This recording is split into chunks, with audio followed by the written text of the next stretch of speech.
నమో గురుభ్యః. మనము ఎక్కడెక్కడ భగవద్గీత కనిపిస్తూ ఉంటే, అక్కడక్కడ మళ్ళీ మళ్ళీ కనీసం 2 సార్లైనా దాన్ని చదువుతాం గాబట్టి, ఇంకొకసారి ఇక్కడ మన మన భగవంతుడు మనకు చేస్తూ ఉన్న ఉపదేశాన్ని చూస్తూ వెళ్దాము. ఈసారి ఇక్కడ చేస్తూ ఉన్నది ఎవరు అంటే ఋషభుల వారు. వృషభము అన్నా లేదా వకారానికి అరుకారం బెట్టి వృషభము అన్నా ఒకటే అర్థము. వృషభము 2 ఒకటే. వృష్ అన్న ధాతువు నుంచి వస్తుంది.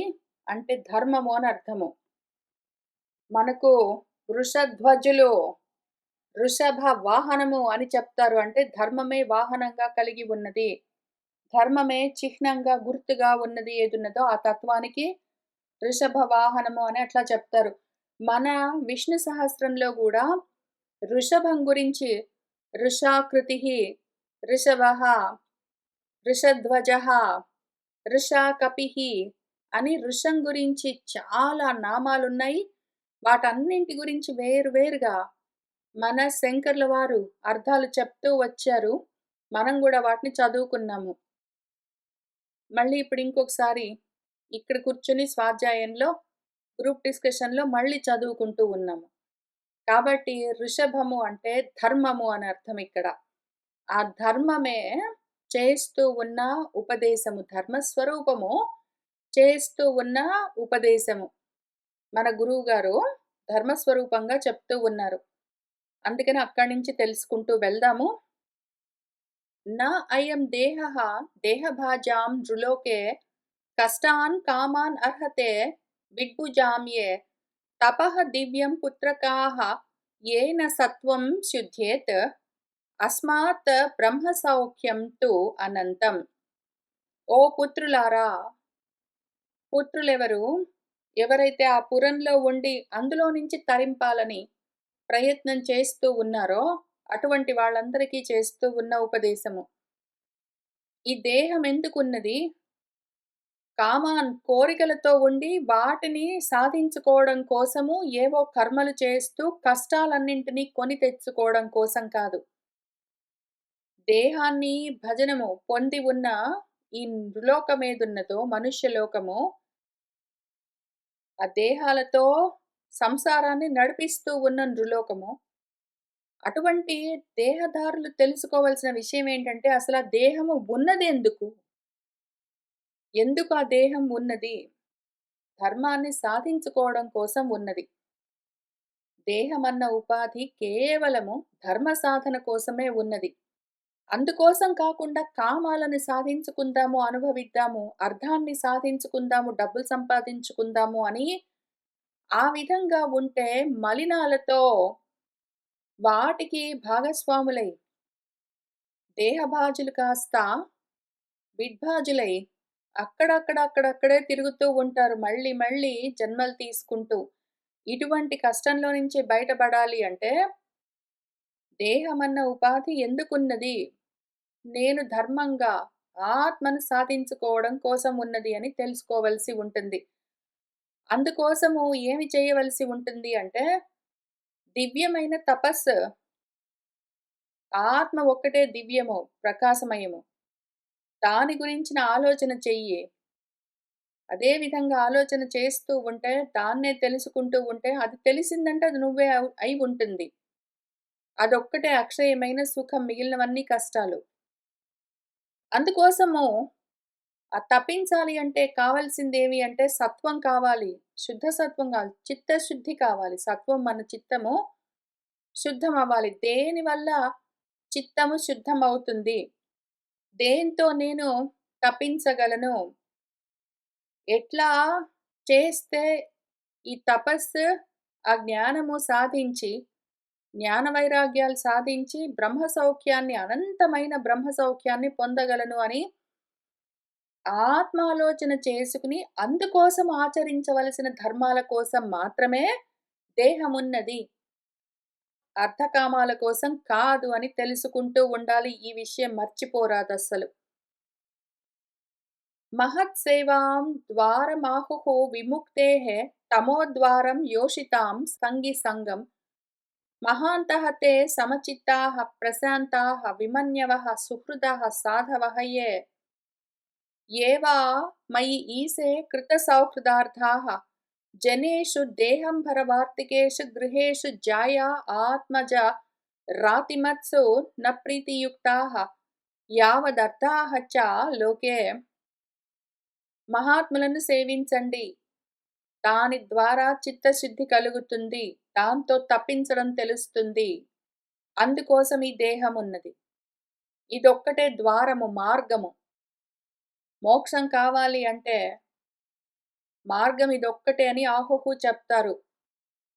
లేదా భార్య కావాలి, భర్త కావాలి, బిడ్డలు కావాలి, ఇల్లు కావాలి, ఉద్యోగాలు కావాలి, పదవులు కావాలి, అధికారాలు కావాలి, అటువంటి వాళ్ళతో సాంగత్యం కావాలి అని కోరుకుంటూ ఉంటే అవన్నీ తమోద్వారాలు, జారిపోయేందుకు మార్గాలు. ఇప్పుడు ఈ మహాత్ములని ఎట్లా ఐడెంటిఫై చేయాలి అంటే వాళ్ళు, ఆ మహాత్ములు సమచిత్తంతో ఉంటారు. అటువంటి వాళ్ళు ఎక్కడున్నారు మన చుట్టూ ఉన్న వాళ్ళలో? తితిక్షతో, సహనంతో ఎవరున్నారు అని చూసుకుని, వాళ్ళు ఏ విధంగా అన్ని పరిస్థితుల్లో మనసుని నిలబెట్టుకోగలుగుతున్నారు అని చూసి తెలుసుకుని అట్లా చేస్తూ ఉండాలి. వాళ్ళు ప్రశాంతంగా ఉంటారు. ఊరికే మనసు కదిలిపోతూ ఉండడము, కోపాలతో, అసహనాలతో ఉండడం అట్లాంటివన్నీ బాహ్యంగా చేష్టలు, చిహ్నాలు కనిపించవు. అటువంటి వాళ్ళెవరున్నారో చూసుకుని వాళ్ళు మహాత్ములను అర్థం చేసుకోవాలి. విమన్యవః కోపాలుండవు వాళ్లకు, మన్యు ఉండదు. సుహృద్భావంతో ఉంటారు వాళ్ళు, సాధువులై ఉంటారు. వాళ్ళు నేను అని ఏదున్నదో ఈశావాస్యమని దాని గురించి మనసులో అదే భావనతో ఉంటారు. అంతేగాని మిగిలిన జనాలుంటారు. ప్రజలు గూడా గాదు. ఉత్త జనాలు. ప్రజలు అంటే కనీసము ప్రకృష్టమైన జనాలు. కొంచెమైనా ప్రయత్నం చేస్తూ ఉన్న జనాలు ప్రజలు. కానీ అసలు ఏమాత్రం ప్రయత్నమే లేని వాళ్ళు ఉత్త జ. ప్రజ గాదు, ఉత్త జ. అట్లాంటి జనులెవరున్నారో ఊరికే జన్మించారంతే. కర్మలు చేసుకుంటూ తిరుగుతారు. ప్రకృష్టమైన ఆత్మతత్వం గురించి ఈ దేహాన్ని ధర్మంగా వాడవలసి ఉన్నది అన్న ఆలోచన లేని వాళ్ళందరూ జనరల్ జనాలు. ఆ జనరల్ జనాలెట్లా ఉంటారంటే దేహంభరులై ఉంటారు వాళ్ళు, ఆత్మంభరులు. ఓన్లీ దేహాన్ని భరించడం వరకే. వాళ్ళ దేహాలు, వాళ్ళ భార్య, బిడ్డల దేహాలు ఇంతవరకే. ఇంక వాటి గురించే వృత్తులు. వాళ్ళ కర్మలన్నీ, వాళ్ళు చేసే ప్రయత్నాలన్నీ గూడా దానికోసమే. ఏదో మా ఇల్లంటారు, పిలికూన అంటారు ఇంక దీనికోసమే. జాయ నా భార్య అండి, నా భర్త అండి, నా ఆత్మజులండి, నా బిడ్డలండి, నా రాతలు, నా స్నేహితులండి అనుకుంటూ అందులోనే ప్రీతియుక్తులై ఎవరుంటారో వాళ్లకు దూరంగా రకరకాల ప్రపంచంలో అర్థాలేవేవో ఉంటాయి పదార్థాలు. వాటన్నింటికి దూరంగా ఉన్నవాళ్ళు ఎవరున్నారో చూసుకో. ప్రాపంచికమైన విషయాల గురించి, ప్రాపంచికమైన వార్తల గురించి పట్టించుకోకుండా దూరంగా ఉండేవాళ్ళు ఎవరున్నారో చూసుకో. అటువంటి వాళ్ళు మహాత్ములు. వాళ్ళ దగ్గరికెళ్ళి కూర్చో. నూనం ప్రమత్తః కురుతే వికర్మ యత్ ఇంద్రియప్రీతయే ఆప్నోతి న సాధు మన్యే యతః ఆత్మనః అయం అసత్తపి క్లేశదః ఆస దేహః. ప్రమత్తతతో ఉన్నవాళ్ళు మాత్రమే వికర్మలన్నీ చేస్తూ ఉంటారు. పనిగట్టుకుని కూర్చొని పనకమాల పనులన్నీ చేస్తూ ఉంటారు. ఆ చేసే పనులన్నీ పనికిమాలిన పనులని ఎందుకు చెప్తామంటే పనికిరాని పనులవి. ఇంద్రియ ప్రీతి కోసమే చేస్తూ ఉంటారు. ఇంద్రియ ప్రీతి కోసం చేసే పనులన్నీ పనికిమాలిన పనులని ఎట్లా చెప్పుకుంటాం మనము అంటే, ఇంద్రియ ప్రీతి ఎంతసేపు ఉంటుంది? నిలబడి ఉండదు. నశించిపోతూ ఉంటుంది. నశించిపోయే దాని గురించి నువ్వు ఎంతగా ప్రీతి కల్పించాలని ప్రయత్నం చేసినా అది నశిస్తూనే ఉంటుంది. నోటికి పలాంది రుచిగా ఉన్నది అంటే ఎంతసేపు దానికా ప్రీతి? చెవికి ఏదో శబ్దాని వల్ల సుఖంగా ఉన్నది అంటే ఎంతసేపు దానికా సుఖము? కూర్చుంటే ఏదో సోఫా మెత్తగా ఉన్నది అంటే ఎంతసేపు దానికి ఆ ప్రీతి? ఇవన్నీ వస్తూ పోతూ ఉండేవి, నశించిపోయేవి, ఎప్పటికీ ఉండేవి కావు అసత్. అటువంటి వాటి కోసం చేసే కర్మలన్నీ వికర్మలే, పనికిమాలిన కర్మలే మరి. అటువంటి కర్మలన్నీ, వికర్మలన్నీ ప్రమత్తులే చేస్తూ ఉంటారు. ఎవరైతే ఆత్మతత్వం గురించి విచారణ చేస్తూ ఉంటారో అటువంటి వాళ్ళు ఇంద్రియ ప్రీతి గురించి ఇంద్రియ ఆరాములై ఆలోచనలు చెయ్యరు. ఆత్మారాములై ఆత్మప్రీతి కోసం ఆలోచన చేస్తూ ఉన్నవాళ్ళు, ఇంద్రియారాములై ఇంద్రియ ప్రీతి కోసం పనులు చేస్తూ కూర్చోరు. ఆ విధంగా ఎవరు ఉంటారో, ఎవరు ఉండరో ఆలోచన చేసుకో, చూసుకో ఇవన్నీ నీకు చిహ్నాలు, గుర్తులు చూపిస్తున్నాను. ఇటువంటి ఇంద్రియ ప్రీతి కోసం చేసే పనికిమాలిన వికర్మలన్నీ ప్రమత్తతతో ఉండి చేసేవన్నీ గూడా సాధనమన్యే మంచివి కాదని నేను అనుకుంటున్నాను అని భగవంతుడు చెప్తూ ఉన్నారు. ఆ ధర్మమూర్తి ఏది చెప్తారో అది మనం అట్లానే పట్టుకొని ఆచరించాలి. ఆయనవి మంచివి కాదు అన్న వాటిని తెలుసుకొని వదిలిపెడుతూ వెళ్ళాలి. యతః ఏదైతే ఆత్మనః అయం అసత్తపి లేకపోయినా కూడా ఈ దేహము లేదు. ఆ దేహం వల్ల కలిగే అనుభవాలు లేవు. అందుకోసము భార్యో, భర్తో, బిడ్డలు, ఇల్లు అవన్నీ లేవు. రకరకాల ప్రయత్నాలు లేవు. వాటి వల్ల కలిగే క్లేశాలు, కష్టాలు లేవు. నిజంగా ఉన్నాయేంటి? కానీ ఉన్నాయనిపిస్తాయి. ఇక్కడ నేను మొదలుపెట్టగానే ఈ దేహం ఉన్నదెందుకు? కోరికలను తీర్చుకోవడం కోసమో, కర్మలు చేస్తూ కష్టాలు తెచ్చిపెట్టుకోవడం కోసం కాదు అని చెప్పాను గదా! అన్నంత మాత్రాన వెంటనే నేను కూర్చొని ఈ దేహం ఉన్నది. దాంట్లో ఇంద్రియాలున్నాయి. వాటితో ఏవో కోరికలన్నిటిని కోరుతాను. అందుకని ఆ దేహాన్ని బెట్టుకొని కర్మలు చేస్తాను. అయ్యయ్యో! నాకెన్ని కష్టాలొచ్చాయి అని ఇవన్నీ అనుకుంటున్నావా? ఇదంతా అందుకనే మలినము అని చెప్పాను. ఇదంతా మలము అని చెప్పాను ఆల్రెడీ. నిజంగా లేదు. ఇదంతా మిథ్య, మాయ.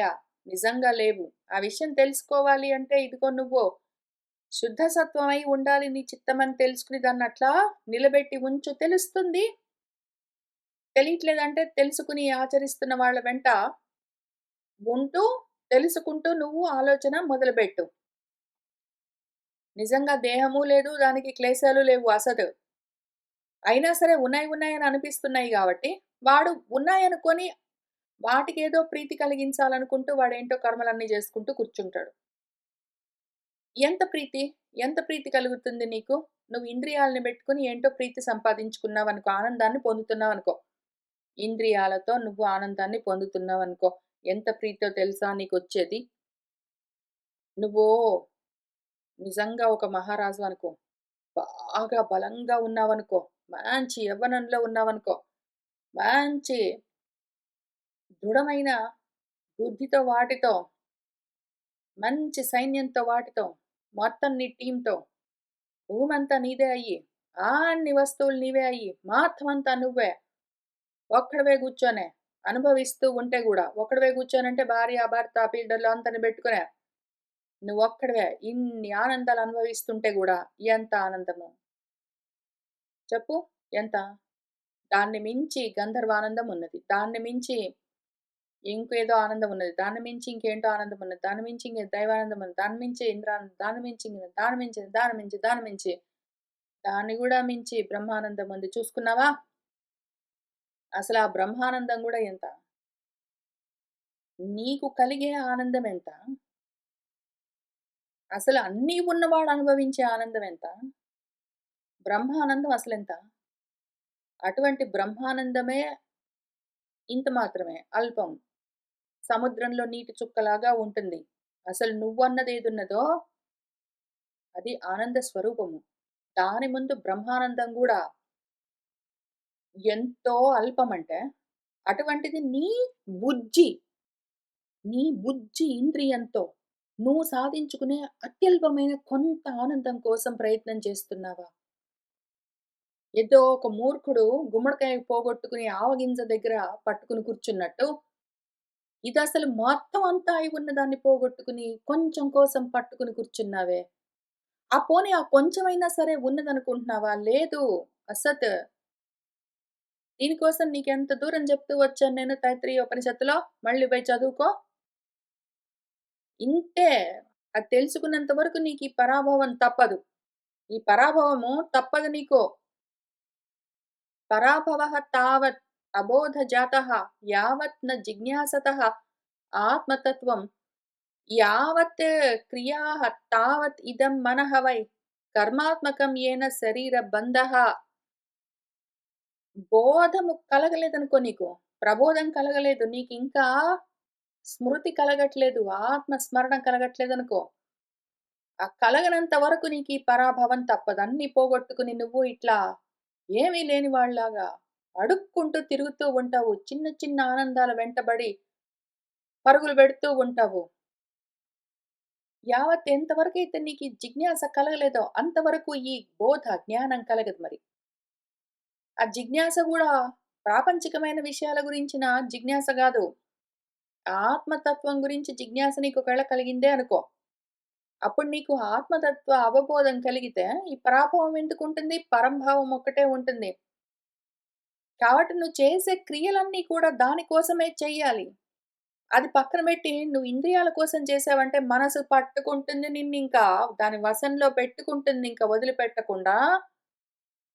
కర్మస్వరూపం అది మనసు. శరీరాన్ని బంధించి దాంతో కర్మలు నువ్వు జాగ్రత్తగా అర్థం చేసుకోవాల్సిన విషయం ఏంటి?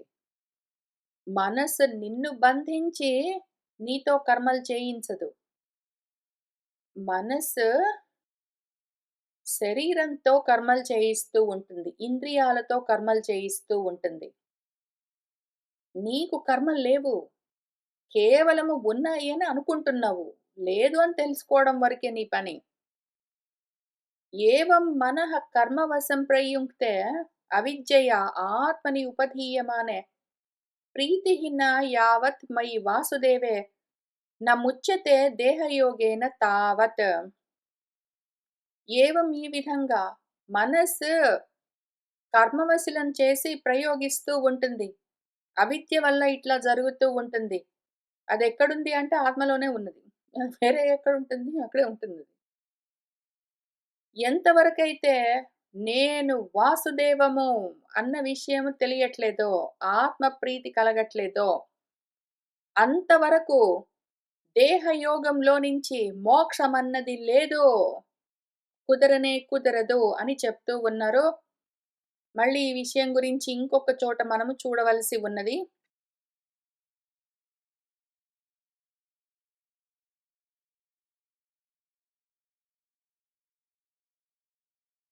నేను ఈ ఉపనిషత్తు పెట్టుకొని కూర్చున్నాను. ఈ అమృత బిందు ఉపనిషత్తులో మనం ఇప్పుడు చదువుకుంటున్న చాలా విషయాల గురించి అదే పనిగా విచారణ చేస్తూ వస్తారు. మనసే కారణము అన్నింటికి. మనసే శుద్ధంగా ఉంటుంది, అశుద్ధంగా ఉంటుంది. అది అశుద్ధంగా ఉన్నది అంటే కోరికలతో ఉంటుంది. శుద్ధంగా ఉన్నదంటే కోరికలు లేకుండా ఉంటుంది. ఆ మనసే బంధిస్తూ ఉంటుంది. ఆ మనసే ముక్తితో ఉంటుంది. మనసుకుంటాయి ఇవన్నీ మనకు గాదు. మనసుకు ఉండే విషయాలు ఇవన్నీ మనసు గురించి ఎక్స్‌ప్లెయిన్ చేస్తూ ఈ ఉపనిషత్తు ఈ మంత్రాల్లో చివరికేం చెప్పింది? అహం వాసుదేవం అని తెలుసుకోవాలి. అదొక్కటే మిగిలి ఉన్నది. ఆ స్మృతి కలగాలి. తత్ బ్రహ్మ అహం అన్న స్మృతి కలగాలి. మనసుని బెట్టుకుని అది నేననుకుని దేహాన్ని జూసుకుంటూ అది నేననుకుంటూ నువ్వు ఉన్నంత వరకు నీకీ పరాభవం తప్పదు అని మనం ఇక్కడ ఏది చదువుతూ వస్తూ ఉన్నామో ఈ విషయం గురించే ఈ ఉపనిషత్తు చెప్తుంది. నేను ఇంక కొద్ది వారాల్లో ఈ ఉపనిషత్తుని చెప్పి తర్వాత ముందుకు వెళ్తాను.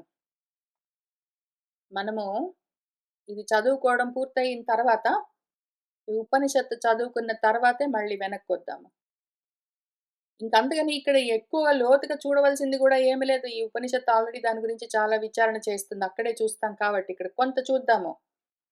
ఎంతవరకైతే ఆ వాసుదేవం నేను అన్న జ్ఞానం నీకింకా కలవట్లేదో, అంతవరకు ఈ దేహయోగంతో దేహంతో తగులుకొని ఉన్నావు గదా! అందులో నుంచి మోక్షం లేదు ఇంకింతే విషయం. అదెట్లా కలుగుతుందంటే జ్ఞానంతో. జ్ఞానం ఎట్లా కలుగుతుంది? విచారణతో. విచారణ ఎట్లా కలుగుతుంది? వివేక బుద్ధితో. వివేక బుద్ధి ఎట్లా కలుగుతుంది? చిత్తము శుద్ధమైతే. చిత్తము శుద్ధం ఎట్లా అవుతుంది? తపస్సుతో.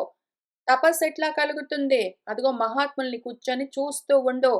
వాళ్ళ వెంటే నడుస్తూ వాళ్ళు చేస్తున్నది తెలుసుకో. నువ్వు ఆ విధంగా ఆచరిస్తూ వెళ్ళు. యదా న పశ్యతి అయథా గుణ ఈహాం స్వార్థే ప్రమత్తః సహసా విపశ్చిత్ గతస్మృతిః విందతి తత్ర తాపాన్ ఆసాద్య మైథున్యం అగారం అజ్ఞః వీడు అజ్ఞుడు. అజ్ఞానంలో ఉన్నంత వరకు మైథున్యం అగారం మైథునాల కోసమే కదా ఇల్లు, పెళ్లి ఇవన్నీ ఉన్నది. ఆ కోరికలు, కామవాంఛలు ఉన్నాయి గాబట్టే గదా పెళ్లి చేసుకొని పిల్లల్ని కంటూ ఇల్లు మెయింటైన్ చేస్తూ ఉన్నది. అందుకోసం మాత్రమే ఉన్నది అనుకుంటే పోనీ బానే ఉంటుంది. కోరికలు తీరుతూ ఉంటాయి. నువ్వు ఆనందిస్తూ ఉంటావంటే బానే ఉంటుంది. కానీ తాపాలతో కూడి ఉంటుందది. ఊరికే రాదు అది. చాలా పెద్ద కాస్ట్‌తో వస్తుందది. చాలా కాస్ట్‌లీ వ్యవహారం అది. చాలా భారాన్ని భరించాలి. కొంత సుఖాన్ని నువ్వు కోరుకున్నావంటే, కొంత మిథున సుఖాన్ని నువ్వు కోరుకున్నావు అంటే ఎంతో పోగొట్టుకోవలసి వస్తుంది. ఎప్పుడైతే వాడు గుణాలను బెట్టుకుని, గుణాలు చేస్తున్న కర్మలన్నీ బెట్టుకుని, అవి నేనే జేస్తున్నాననుకుంటూ, ఆ చేస్తున్నది ఎవరు, ఏమి అని పశ్యతి చూసుకోడో, స్వార్థంలో ఉంటాడో, ప్రమత్తుడై కర్మలు చేస్తూ ఉంటాడో, వాడిని వాడు పోగొట్టుకుని ఉన్నాడో, ఆ జ్ఞానం కలిగిన వాడు గత స్మృతిః స్మృతిని పోగొట్టుకుని, విపశ్చిత్ స్మృతులు, జ్ఞాపకాలన్నీ పోగొట్టుకుని, ఆత్మ గురించిన స్మరణ పోతుంది. తెచ్చుకో నువ్వు. అహం ఇతి స్మృతం ఎప్పుడైతే నువ్వు అది నేనే అని తెలుసుకున్నావనుకో, అప్పుడు వాసుదేవం ఏంటో అర్థమవుతుంది. అంతవరకు అర్థం గాదు. అంతవరకు అర్థం గాదు. ఇంతకీ తాపాలు అందుకనొస్తాయి. నీకు కోరికలున్నాయి గదా! కొంచెం కోరిక తీర్చుకుందామంటే చాలా తాపమన్నా టికెట్‌తో పాటు ఇన్వాయిస్ ఒస్తుంది. పే చేయాల్సొస్తుంది నువ్వు. ఆ పేమెంట్స్ చేసుకుంటూ కూర్చుంటావు. పుంసః స్త్రియా మిథునీభావం ఏతం తయోః మిదః హృదయగ్రంథిమాహుః అతః గృహక్షేత్ర సుత ఆప్త విత్తైః జనస్య మోహః అయం అహం మమ ఇతి. మనిషి ఏదో నా భార్య, నా భర్త అనుకుంటూ మిథునీభావంతో ఉంటాడు. నా భార్యతో కూడాలి, నా భర్తతో కూడాలి అని. ఇదే పెద్ద ప్రాబ్లమ్. ఇదే పెద్ద ప్రాబ్లమ్. మొత్తం ప్రాబ్లమ్స్‌కి ఇదే మూల కారణం. వాళ్ళిద్దరు అట్లా కలిసి ఉన్నారు అంటే హృదయ గ్రంథి ఏర్పడుతుంది అని ఆహుహు చెప్తారు. దాంతో నా ఇల్లు, నా క్షేత్రము, నా బిడ్డలు, నా ఆప్తులు, నా డబ్బులు అని జనానికి మోహము. జనం ఉత్త జనం ఇది. ప్రజ గూడా గాదు కనీసం. ఉత్త జనం. ఈ జనానికి మోహం. ఈ మోహంతో ఇదేం జేస్తుంది జనము, అహం అంటుంది, మమ అంటుంది. అహం అంటుంది, మమ అంటుంది. అహం ఏంటి, మమ ఏంటి? అహం ఏంటి, మమ? అహం, మమ అనుకుంటూ ఇక్కడిక్కడే తిరుగుతూ ఉంటుంది. అహం బ్రహ్మ అన్న ఆలోచన రానే రాదు. అసలు ఈ ఉపనిషత్తుని నిజంగా దంచాలి. యాక్చువల్‌గా కూర్చొని దీన్ని పూర్తిగా క్షుణ్ణంగా దంచడం అంటే క్షుణ్ణం అంటే దంచడం అని అర్థం. నిజంగా దాన్ని క్షుణ్ణం చేసి కూర్చోవాలి. బికాజ్ ఇందులో ఉన్నవి మాటి మాటికి అన్ని చోట్ల వస్తుంటాయి. అది జనం. ఆ జనము కొంచెం ఏదో కామవాంఛలుంటాయి. వాటిని తీర్చుకుందాం గదా! అంటే ఇంక వచ్చి పడతాయి మొత్తం భారాలన్నీ. ఆ భారాలన్నింటిని, ఆ బరువులన్నింటినీ మోస్తూ వాడు ధురంధరుడు అవుతాడు. ఆ భారాన్ని ధరిస్తూ వాడు ధురంధరుడవుతాడు. లేదా ఆమె. వాళ్ళిద్దరూ 2 కాడి ఎద్దులలాగా. ఎద్దులు బరువులు మోసినట్టు ఎద్దుల్లాగా మోస్తూ ఉంటారు. మొద్దుల్లాగా ఈ గృహంలోని భారాలను వైవాహిక జీవితం అనుకుంటూ, సంసారం అనుకుంటూ, పాటలన్నీ గట్టి పాడుకుంటూ, ఫోటోలన్నీ తీసుకుంటూ, ఆ మోహంతో ఉండి ఈ 2 ఎద్దులు మొద్దుల్లాగా ఆ భారాన్ని మోస్తూ ఉంటాయి. అహం నేను, మమ నాది అనుకుంటూ. యదా మనః హృదయ గ్రంథిః అస్య కర్మానుబద్ధః దృఢః ఆశ్లథేత తదా జనః సంపరివర్తతే అస్మాన్ ముక్తః పరం యాతి అతిహాయ హేతుం. ఎప్పుడైతే ఈ మనసన్న హృదయం దానికున్న ఏ గ్రంథి ఉన్నదో, కర్మలతో బాగా గట్టిగా బద్ధమై ఉన్నదో, దృఢంగా ఉన్నదో, అది ఎప్పుడైతే ఆశ్లధేత శిథిలమవుతుందో, తదా అప్పుడు మాత్రమే ఈ జనం ఏమవుతుంది నెక్స్ట్ ప్రజ అవుతుందది. సంపరివర్తతే. దాంట్లో నుంచి వెనక్కి తిరుగుతుంది. దాన్నించి ముక్తమయ్యి అసలు ఆ హేతువు కూడా వదిలిపెట్టి, కారణాన్ని గూడా వదిలిపెట్టి, ముందు కార్యం వదిలిపెట్టి, తర్వాత దానికి కారణాన్ని గూడా వదిలిపెట్టి, పరం మాత్రమే పొందుతుంది. పరమై ఉంటుందది. హంసే గురౌ మయి భక్త్యా అనువృత్యా వితృష్ణయా ద్వంద్వతితిక్షయా చ సర్వత్ర జంతోః వ్యసన అవగత్య జిజ్ఞాసయా తపసా ఈహానివృత్యా మత్కర్మభిః మత్కథయా చ నిత్యం మత్తదేవ సంగాత్ గుణకీర్తనాత్ మే నిర్వైరస్ సామ్య ఉపశమేన పుత్రాः జిహాసయా దేహ గేహ ఆత్మ బుద్ధేః అధ్యాత్మయోగేన వివిక్త సేవయా ప్రాణ ఇంద్రియ ఆత్మ అభిజయేన సధ్యక్ సత్ శ్రద్ధయా బ్రహ్మచర్యేణ శశ్వత్ సంప్రమాదేన యమేన వాచాం సర్వత్ర మత్ భావ విచక్షణేన జ్ఞానేన విజ్ఞాన విరాజితేన యోగేన ధృతి ఉద్యమ సత్వయుక్తః లింగం వ్యపోహేత్ కుశలః అహం ఆఖ్యం. అహం అని ఏ అహంకారం ఉన్నదో దాన్ని తొలగించుకోవాలంటే దానిపైన చాలా పొరలు పొరలు పొరలు పొరలుగా మాయలన్నీ కప్పుకునుంటాయి. వాటన్నింటినీ విప్పదీసుకుంటూ వెళ్ళాలి. ఆ మాయలు పొరలుగా కప్పుకుని ఉన్నవన్నీ మామూలుగా విడిపోవు. జ్ఞానంతో మాత్రమే విప్పదీసుకోవాలి. ఆ జ్ఞానం ఎట్లా కలుగుతుంది అంటే, హంస సోహం అన్న భావం కలుగుతూ ఉండాలి. జ్ఞానం కలుగుతూ ఉంటే హంస భావం కలుగుతూ ఉంటుంది. గురువు ఏదై ఉన్నదో అన్నింటికన్నా బరువై ఈ గృహ బాధ్యతలన్నీ బరువా? అల్పమైన విషయాలివన్నీ. అసలు బరువైందేంటి ఆత్మ అని తెలియాలి. అటువంటి నేను అని తెలుసుకుని నాలో భక్తి, దాన్ని అనుసరించి అవే ప్రవృత్తి. పైగా వితృష్ణ, ప్రాపంచికమైన విషయాల పట్ల తృష్ణ లేకపోవడము. ద్వంద్వాలను తట్టుకునే శక్తి. అన్ని చోట్ల జంతువులకు వ్యసనాలు ఉంటాయే. నేను జంతువునై ఉన్నానంటే నాకు వ్యసనాలు గ్యారంటీయే. కష్టాలుంటూనే ఉంటాయి అని తెలుసుకోవడం వల్ల. అన్ని జంతువులకు ప్రాబ్లమ్స్ గ్యారంటీయే. నాకే ఎందుకండి ఇన్ని ప్రాబ్లమ్స్ గాదు. ప్రతి జంతువుకు అదే. నువ్వు జంతువయ్యావంటే నీకు గ్యారంటీ. అట్లానే జిజ్ఞాస, ఆత్మతత్వం గురించిన జ్ఞానం కావాలి అన్న ఇచ్చ. తపస్సు, అందుకోసము వదిలిపెట్టవలసినవన్నీ వదిలిపెట్టడానికి సిద్ధపడి ఉండాలి. చేస్తూ ఉండాలి. ఈహ నివృత్తి, చేష్టలు, కర్మలు తగ్గించుకుంటూ పోవాలి.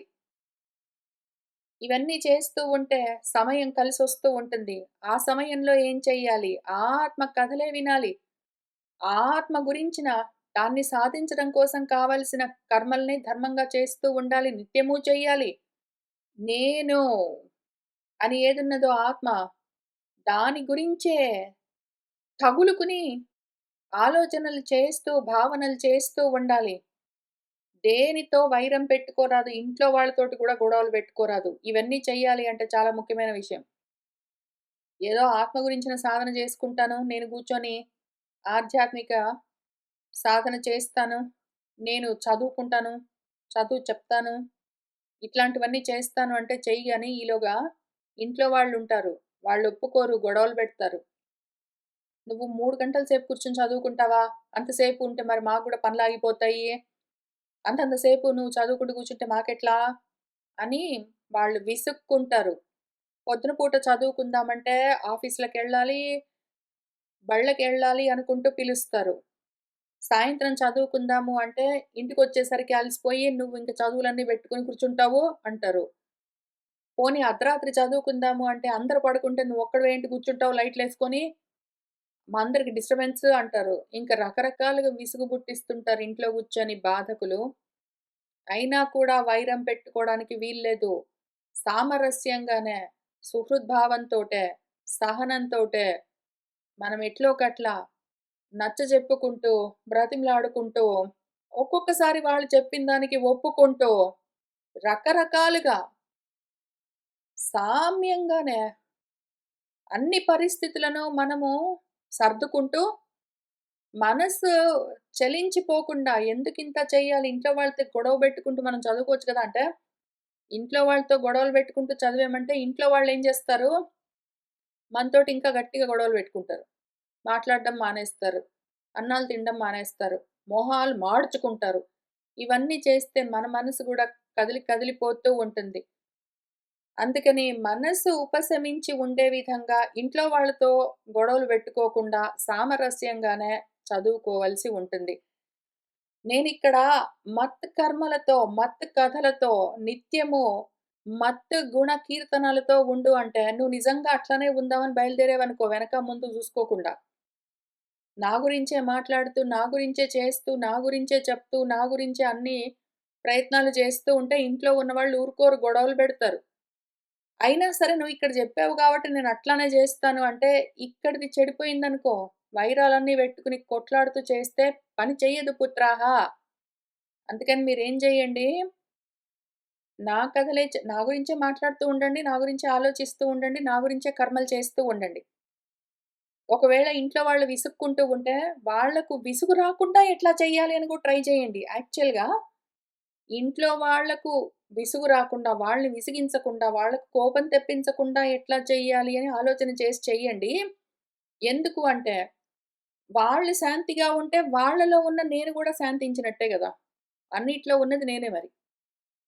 ఇప్పుడు నువ్విక్కడ గూర్చొని విసుక్కుంటూ చదువుతూ ఉండి అక్కడ ఆ రూపాల్లో మళ్ళీ వాళ్ళు విసుక్కుంటూ మొహాలు మాడ్చుకుని ఉంటే, అన్ని రూపాల్లో విసుక్కుంటూ ఉన్నది మళ్ళీ నేనే. కాబట్టి ఇప్పుడు నువ్వేం చెయ్యి, వాళ్ళు విసుక్కోకుండా, నువ్వు కసురుకోకుండా, క్వైయట్‌గా ఇప్పుడు నేను జెప్పింది ఎట్లా సాధించొచ్చు అని ప్లానింగ్ జేసుకో. నా కథలే చెప్పాలి అంటే చాలా సేపు అట్ ఎ టైమ్ కూర్చొని ప్రైమ్ టైమ్‌లో పొద్దున బళ్ళకో, ఆఫీస్‌కో వెళ్ళే టైంలో, సాయంత్రం ఇళ్ళకొస్తున్న టైంలో, ప్రైమ్ టైమ్‌లో కూర్చొని నేను ఇవి గంటలు గంటలు చదువుతాంటే వాళ్ళు వినరు. కాబట్టి వాళ్ళకి అడ్డు లేని టైంలో చూసుకో. ఒకవేళ కొంచెం అవసరమైతే బ్రతిమిలాడి ఏవో బేరసారాలన్నీ, రకరకాల బేరాలన్నీ మాట్లాడుకో. ఒప్పందాలన్నీ జేసుకో. నా గురించి చెప్తుంటే వాళ్ళకి వినబుద్ధి కాలేదనుకో, వాళ్ళతోటి చెప్పడం మానేయి. వాళ్ళు విననంటే కూడా వాళ్ళతో అదే చెప్దామని ప్రయత్నం చేస్తే గొడవలవుతాయి.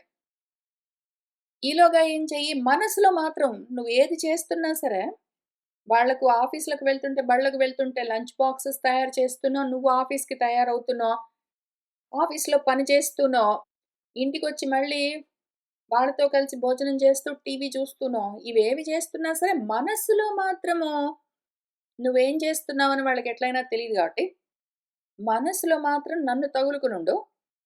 బయట వాళ్ళు వినకపోతే అక్కర్లేకుండా మాట్లాడకు. నా గురించి మాట్లాడే వాళ్ళతో మాట్లాడు.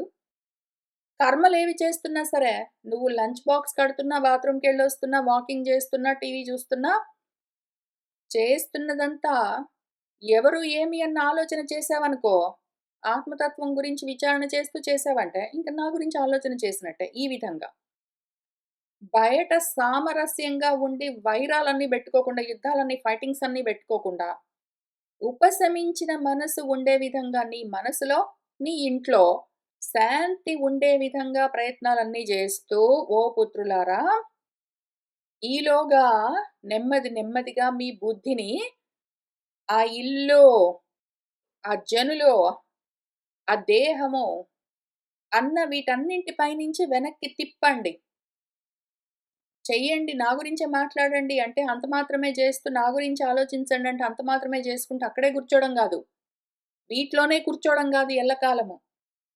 ఇంట్లో వాళ్ళతో గొడవలు బెట్టుకోకుండా మీరు ఈ విధంగా చేస్తూ రాండి అని చెప్తే, సరే అట్లానే ఇంట్లో వాళ్ళతో గొడవలు బెట్టుకోకుండా మేము పనులన్నీ జేస్తూనే నీ గురించి ఆలోచిస్తామంటే ఎంత కాలము చేస్తారు ఓ పుత్రాహ? ఎంతవరకు చేస్తారు? ఎలకాలం చేస్తారా చచ్చిపోయిన దాకా? ఎప్పుడో ఒకప్పుడు మీ బుద్ధిలో ఈ దేహము నేను, ఈ గేహము నేను అన్న ఈ అసత్ ఆలోచనలు తొలగిపోవద్దు. అటువంటి ఆలోచనలు ఈ ఇల్లు నాది, ఈ దేహము నేను అన్న దేహాత్మ బుద్ధి వదిలిపోవాలి అన్న ఆలోచనతో ఈ సాధన చెయ్యాలి. తెలుస్తున్నదా? ఇంట్లో వాళ్ళతో గొడవ పడకుండా మీరు కర్మలు చేయండి అంటే, ఇంట్లో వాళ్ళతో గొడవ పడకుండా కర్మలు చేస్తూ అదే సమయంలో నా గురించి ఆలోచించండి అంటే, అప్పుడప్పుడు టైం ఉన్నప్పుడు నా గురించి ఆలోచిస్తూ, ఇంక అట్లానే ఎల్లకాలం నెట్టుకొస్తే గూడా పని జేయదు. ఎప్పుడో ఒకప్పుడు ఇల్లు పులికున అన్నింటి నుంచి నేను, నాది అన్న భావన తొలగించుకునేందుకు సాధన చేస్తూ ఇవన్నీ చెయ్యాలి మళ్ళీ. మనము ఎక్కడికి వెళ్తున్నామో దాన్ని వదిలిపెట్టకుండా వీటిని చేస్తూ ఉండాలి. వీటిని పట్టుకొని చేయండి పర్వాలేదంటే ఇంక పట్టుకొని చేస్తూ ఇక్కడే కూర్చోవద్దు మళ్ళీ. అధ్యాత్మ యోగం ఉండాలి. ఆత్మయోగం ఉండాలి. ఆత్మతో తగులుకునుండాలి. వివిక్త సేవ ఉండాలి. వివేచన జ్ఞానం ఉండాలి. పైగా వేరుగా దూరంగా మనసుని నిలపగలగాలి. ప్రాణ, ఇంద్రియ, ఆత్మలన్నింటినీ మనము జయించాలి. ప్రాణాలపైన, ఇంద్రియాలపైన, మనసు పైన అన్నింటిపైన మనకు కంట్రోల్ ఉండాలి. అది ఎప్పుడూ ఉండాలి. అవన్నీ మనతో కూడి రావాలి. సత్ గురించి శ్రద్ధ, ఫోకస్ ఉండాలి. బ్రహ్మచర్యం ఉండాలి. శశ్వతి ఎప్పుడూ ఉండాలి శాశ్వతంగా. అసంప్రమాదంగా ఉండాలి. అసలు ఏమాత్రము ఆదమరచి ఉండరాదు. ఆత్మ గురించిన ఎరుక ఒక్క క్షణం జారడానికి వీల్లేదు. మాటలన్నీ యమము నియమించి ఉండాలి. ఏ మాట మాట్లాడుతూ ఉన్నా సరే ఏం మాట్లాడుతున్నామని తెలిసి మాట్లాడాలి. సర్వత్రా అన్ని వైపులా మద్భావ విచక్షణేన నేనే అన్న విధంగానే అన్నీ చూస్తూ ఉండాలి. ఎట్లా అంటే జ్ఞానంతో. విజ్ఞానంతో కూడిన జ్ఞానంతో అన్నీ నేనే కదా! అన్న భావనే కలుగుతూ ఉండాలి. అట్లానే చూస్తూ ఉండాలి. యోగం కావాలి. అందుకు యోగం పట్టాలి. జ్ఞానయోగం పడితే ఇవన్నీ చేయొచ్చు. అందుకు ప్రయత్నం కావాలి, ధృతి కావాలి, ఉద్యమం కావాలి, సత్వం కావాలి, బలం కావాలి, యుక్తులు కావాలి, తెలివితేటలు కావాలి. ధృతి, ఉద్యమ, సత్వయుక్త అని గుర్తుపెట్టుకోండి. ధృతి 1, ఉద్యమం 2, సత్వం 3, యుక్తి 4. ఈ నాలుగింటితో కూడి ఉండాలి అని చెప్తున్నాను. దీని గురించి మళ్ళీ ఇంకొక చోటొస్తుంది చాలా అందంగా. అది చూపిస్తాను. మనం అక్కడికొచ్చినప్పుడు మళ్ళీ వెనక్కొచ్చి ఇది చూపిస్తాను. కానీ ఈ 4 ఉండాలి. వాటిని సాధించిన వాళ్ళున్నారు. వాళ్ళు దాన్నెట్లా సాధించారు, ఏమి అని చూపించారు. దాని గురించి మన పెద్దలు మనకు రాసిచ్చారు. మనం వాటిని చదువుకుంటూ వస్తూ ఉన్నాము. అందుకని కలుపుకొని చూసుకుంటూ వెళ్దాము. చాలా అందంగా ఉంటుంది.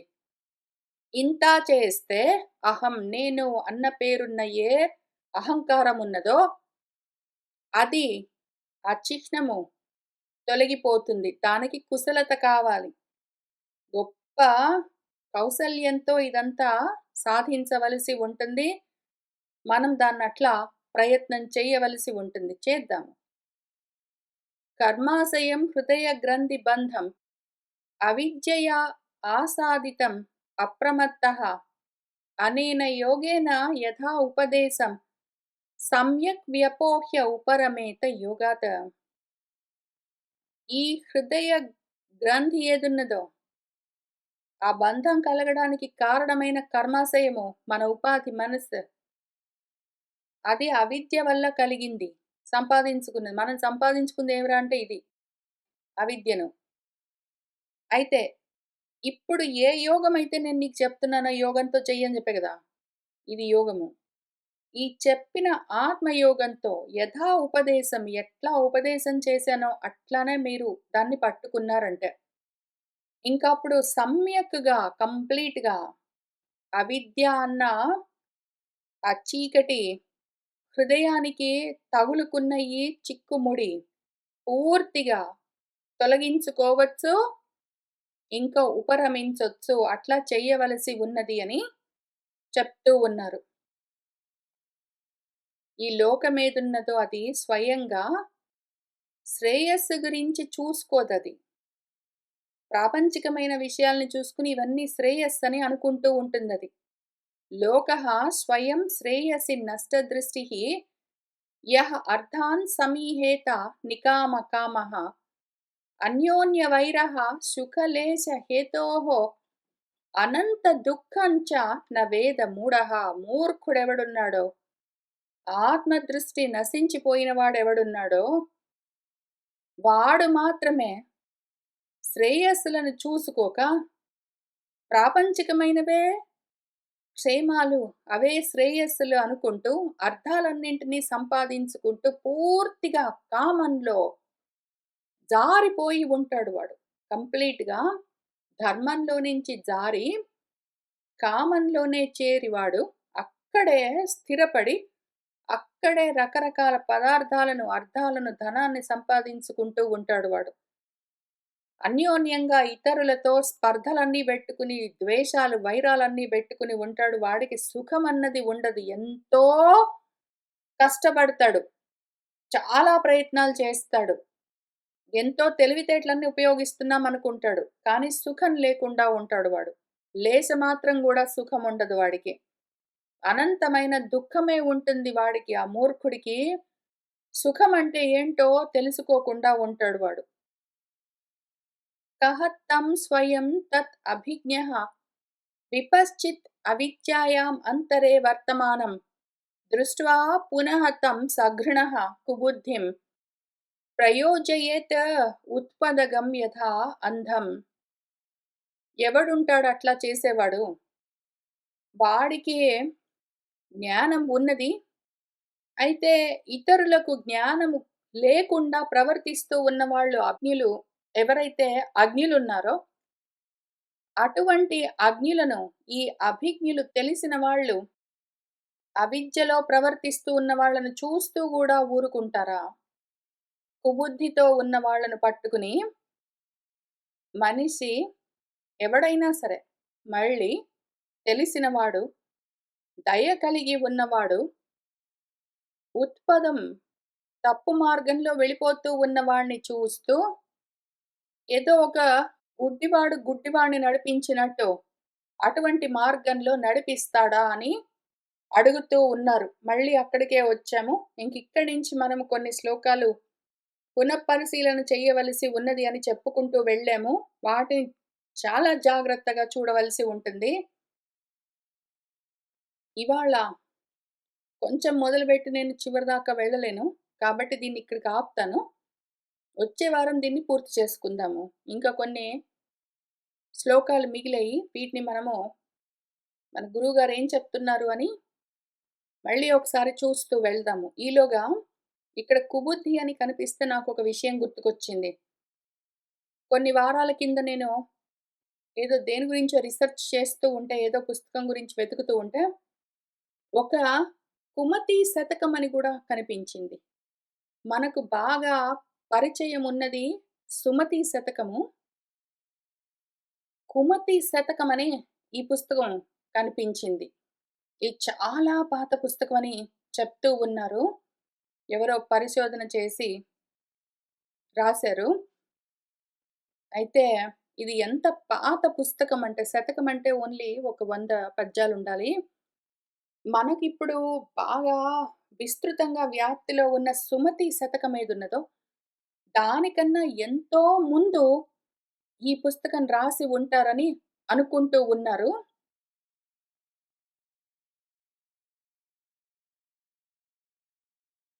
ఏదో ఒక పలాని పుస్తకం దొరికింది. అది ఇంత పొడుగు, ఇంత వెడల్పు ఉన్నది. అందులో ఇన్ని పేజెస్ ఉన్నాయి పత్రాలు, తాళపత్రాలు అయ్యుండొచ్చు అని అవన్నీ చెప్తూ వచ్చారు. కొన్ని ఖాళీగా ఉండిపోయాయి. ఎన్ని ఖాళీగా ఉన్నాయి, ఎందులో ఏ తాళపత్రాల మీద ఎన్ని పద్యాలు దొరికాయి, ఏమి కథ అని అవి ఏవో చెదలు గూడా పట్టి పోయాయి అని చెప్తూ ఉన్నారు. ఆ మిగిలిన వాటిని జాగ్రత్త చేసుకొని వాటిలో నుంచి చెప్తూ వచ్చారు. కాబట్టి అదసలు ఎవరు రాశారు? ఏ సమయంలో రాశారు? ఏమీ తెలీదు. కానీ ప్రతిదానికి చివరన మనకు సుమతి శతకంలో ఉన్నట్టే సుమతి అని ఎండ్ అయినట్టే ఇది గూడా కుమతి అని పూర్తవుతూ ఉంటాయి ఆ పద్యాలు. కుమతి అని ఒక పిల్లవాడు. వాడికి బుద్ధి సరిగ్గా ఎదగలేదు. అందుకని వాళ్ళ నాన్నగారు వాడికి బుద్ధి చెప్పడం కోసము ఈ శతకాన్ని రాశారు అని అనుకుంటూ ఉన్నారు. అయితే ఉన్న ఆ ఒరిజినల్ తాళపత్ర గ్రంథము చాలా భాగం పోయింది గాబట్టి, ఆయనసలు ఏమి రాసారో గూడా సరిగ్గా తెలీదు గాబట్టి, దాని మీద ఆ కుమతి అన్న పేరు బెట్టుకుని పేరడీస్ అన్నీ ఇప్పుడేంటో కంప్యూటర్స్‌ని వాటిని పెట్టుకుని రకరకాలుగా కామెడీగా సుమతికి వ్యతిరేకంగా కుమతిగా పద్యాలన్నీ రాశారు. అట్లా ఉంది పరిస్థితి. చాలా మంచి పుస్తకం ఒకటి పాపం ఎట్లనో పోయింది. సుమతి కన్నా కూడా చాలా కాలం వెనక వాళ్ళయ్యుండొచ్చని అనుకుంటూ ఉన్నారు. ఇది విషయము. ఇది నేను చూస్తూ వచ్చాను. ఈ పుస్తకంలో ఒక 34 పేజీల బుక్కున్నది. నేను ఈ లింక్ కావాలంటే పెడతాను. ఇందులో ఇట్లా ఉన్నాయి. ప్యారడీగా కొన్ని, కామెడీగా కొన్ని రాశారు. ఒరిజినల్‌వేవైనా ఉంటే అక్కడక్కడ ఉన్నాయి గానీ చాలా పోయాయి. ఫన్ లాగా ఉంటుంది. కానీ ఏంటంటే విషయము, ఇది చూస్తే నాకెంత ఆనందం అనిపించిందంటే, సుమతి కన్నా ముందు కుమతికి చెప్పవలసొచ్చింది. ఇంతకి నాకిది ఎందుకు గుర్తుకొచ్చిందంటే సడెన్‌గా, ఇది నేను చూసి కొన్నాళ్ళయినా గూడా, ఎందుకు మళ్ళీ ఇప్పుడు గుర్తుకొచ్చిందంటే, సుమతులకు బుద్ధి చెప్పే కన్నా ముందు కుమతులకు బుద్ధి చెప్పవలసి ఉంటుంది. కుమతి శతకం ముందొచ్చి, సుమతి శతకం తర్వాతెందుకొచ్చిందంటే, కుబుద్ధులు ముందుంటారు. మొత్తం ప్రాపంచికమైన బుద్ధులతో, కర్మల్లో ఉన్న వాళ్ళెవరుంటారో వాళ్ళుంటారు. వీళ్ళకి ఈ కుమతులకు బుద్ధి చెప్పి ముందు, ఆ కుమతులు కొంచెం సుమతులయిన తర్వాత, అప్పుడు మళ్ళీ సుమతిని, సుజ్ఞానాన్ని బోధించవచ్చు. ముందు ఇది మాత్రం ఈ స్టెప్ తప్పనిసరి. ఏ గురువులకైనా సరే. సరే ఇవాల్టికి నేను ఇక్కడికి ఆపుతాను. వచ్చే వారం మళ్ళీ దీన్ని పూర్తి చేసుకుందాము. శుభం భవతు.